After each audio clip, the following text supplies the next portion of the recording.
When most people think of World War II, they think of 1939. Germany invading Poland. Europe collapsing, the world exploding into war.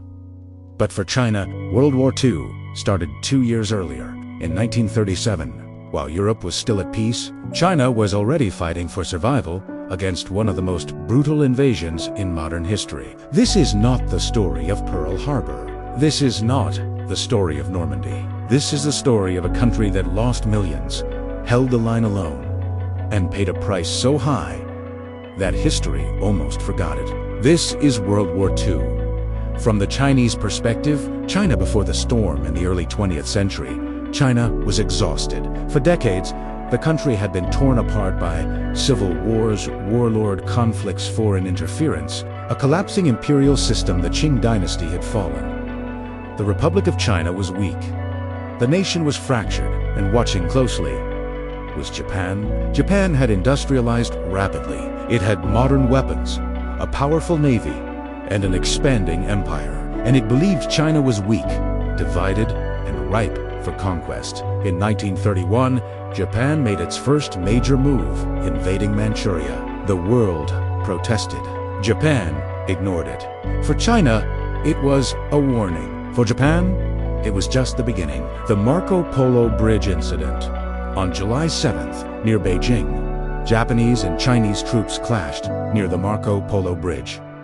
Officially, it was a misunderstanding. Unofficially, it was the spark. Japan used the incident as justification for full-scale invasion. Within weeks, Japanese armies poured into northern China. Air raids hit Chinese cities, railways, and ports fell. China was now fighting a modern industrial war with outdated equipment, limited air power, and little international support.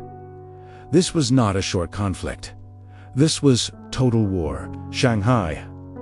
China stands and bleeds. China made a critical decision. Instead of retreating inland immediately, Chinese leaders chose to defend Shanghai, China's most modern city. The goal wasn't victory. The goal was to show the world that China would fight. For 3 brutal months in 1937, Chinese troops fought street by street. Japanese naval guns bombarded the city. Air raids turned neighborhoods into rubble. Chinese soldiers, many poorly trained, held their ground against one of the most advanced militaries on Earth. Casualties were catastrophic, but the message was sent. China was not collapsing quietly. Nanking, the darkest chapter after Shanghai fell. Japanese forces marched toward Nanking, then China's capital. What happened next remains one of the most horrifying atrocities in modern history. When Japanese troops entered the city in December 1937, mass executions began. Civilians were slaughtered over 6 weeks. An estimated 200,000 to 300,000 civilians were murdered. Families erased. Cities traumatized. A nation scarred forever. For China, this wasn't just war. It was existential terror. And yet, the war continued. A war of survival. After losing the coast, China retreated inland. The capital moved to Chongqing. Deep in the mountains, Japan bombed it relentlessly. From 1938 to 1943, Chongqing was one of the most heavily bombed cities in the world. Civilians lived in tunnels and caves. Children grew up under constant air raid sirens. There was no front line. The entire country was the battlefield. Japan controlled major cities and railways. China controlled vast countryside. This became a war of attrition, endurance, and suffering. To China's one war, China was not united. 2 major forces fought. Japan won. The nationalist government Kuomintang II. The communist forces, led by Mao Zedong, they distrusted each other deeply. But faced with invasion, they formed an uneasy alliance. Nationalist forces fought conventional battles. Communist forces waged guerrilla warfare. Rail lines were sabotaged. Supply convoys ambushed. Japanese forces were stretched thin. China could not defeat Japan outright, but it could bleed it slowly. The forgotten ally for years, China fought almost alone. Western powers were distracted. The Soviet Union provided limited aid. The League of Nations failed completely.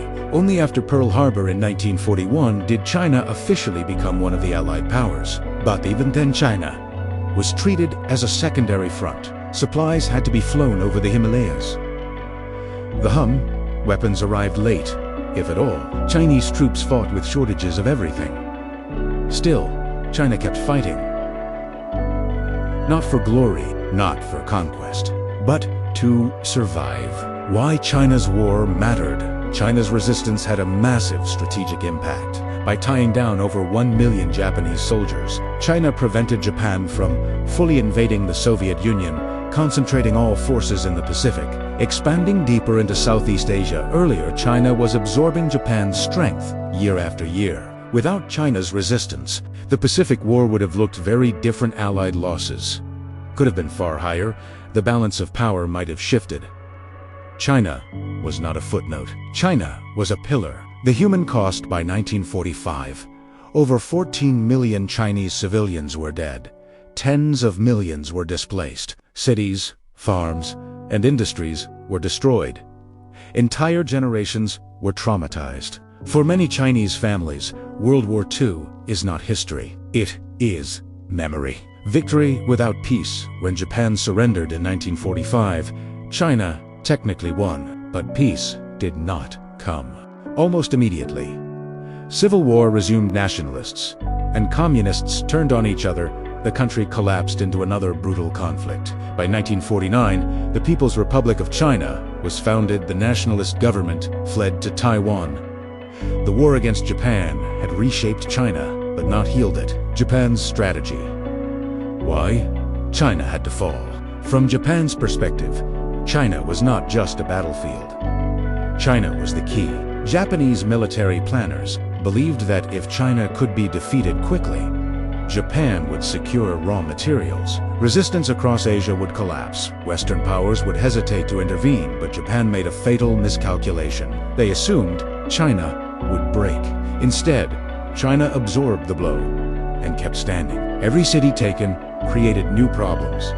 Long supply lines, endless guerrilla attacks, occupation forces stretched thin. Japan was winning battles, but it was losing control. The bombing of cities. War from the sky. Japan became one of the first nations to conduct systematic terror bombing. Cities like Shanghai, Wuhan were bombed repeatedly, not for military targets, but to crush morale. Chongqing, China's wartime capital, endured thousands of air raids. Chemical weapons attacked civilian casualties on a massive scale. People adapted. Markets moved underground. Schools operated in caves. Children learned to count bomb intervals before learning arithmetic. This was modern war, imposed on civilians. Life under occupation in occupied territories. Survival became negotiation. Japanese authorities imposed forced labor, food censures, cultural repression. Entire villages were burned in anti-guerrilla campaigns. The Three Alls policy, kill all, burn all, loot all, devastated rural China. Civilians were trapped between occupying forces, collaborators, resistance fighters. There were no safe choices, only survival. The role of women in China's war. Women were not passive victims. They were factory workers, nurses, couriers, intelligence gatherers, guerrilla fighters. Millions replaced men in agriculture and industry. Some fought directly. Others held families together amid chaos. But women also bore the war's darkest cruelty. Forced comfort stations, generational trauma. Their contributions were essential and long ignored. The Communist guerrilla war. While nationalist forces fought conventional battles, Communist forces adapted. They embedded themselves among civilians, attacked supply lines, avoided large engagements. This approach preserved manpower. It also built legitimacy. Peasants who received protection, food, and organization began to support communist forces, not out of ideology, but necessity. War reshaped politics. Victory would later reshape the nation. America rebased late. But crucial, after 1941, the United States entered China's war.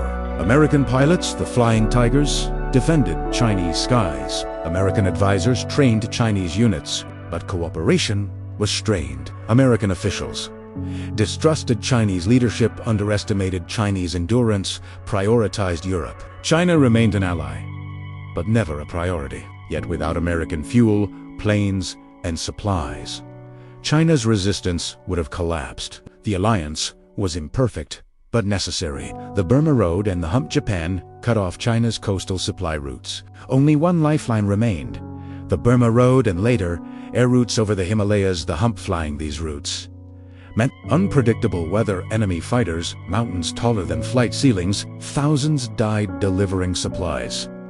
Each crate of ammunition was paid for in lives. Logistics became heroism. Japan's stalemate. By 1943, Japan was stuck. It could not conquer all of China, force surrender, withdraw without humiliation. Chinese resistance hardened. Japan's economy strained. The war in China, meant to be quick, became a slow bleed. This stalemate helped doom Japan elsewhere. The end of the war in 1945, events moved rapidly. American forces closed in across the Pacific. Soviet troops crushed Japanese forces in Manchuria. Atomic bombs fell on Hiroshima and Nagasaki. Japan surrendered. In China, celebrations were muted. Too many graves, too many ruins, too many unanswered losses. Victory had come, but at unbearable cost. Why this story disappeared? Why is China's World War II story so rarely told? Because the Cold War reshaped narratives. Communist victory reframed history. Western focus stayed on Europe and the Pacific. China's war didn't fit simple storytelling. It was messy, long, political, human. So it was simplified or ignored. The war that created modern China without the war. Communists may not have risen. Nationalists may not have fallen. China may not exist as it does today. World War II was not just a chapter. It was the foundational trauma of modern China. China's memory of World War II today in China. The war is remembered differently. Not as triumph, but as museums emphasize civilian suffering, national unity, resistance against foreign domination. The war shapes national identity, foreign policy, historical consciousness. Memory becomes power. China was not a side theater. It was one of the longest fronts, one of the bloodiest, one of the most decisive. Without China, Japan's strategy changes, Allied timelines shift. The global war looks different. China didn't win quickly. China refused to lose. Numbers struggle to explain it. 14 to 20 million dead, millions displaced, countless lives shattered. But behind each number was a family, a story, a future erased. History often celebrates swift victories, clear heroes, decisive battles. China's war had none of those. It was slow, painful, relentless. But it mattered, because sometimes holding the line changes everything. World War II wasn't only decided by who advanced the fastest, but by who endured the longest. And China endured. World War II is often told through Europe and the Pacific. But for China, it lasted 8 years. Not 6. It began in terror. It ended in exhaustion. China fought longer. China suffered more. China endured when survival itself was uncertain. This was not just a chapter of World War II. It was China's war for existence, and it deserves to be remembered.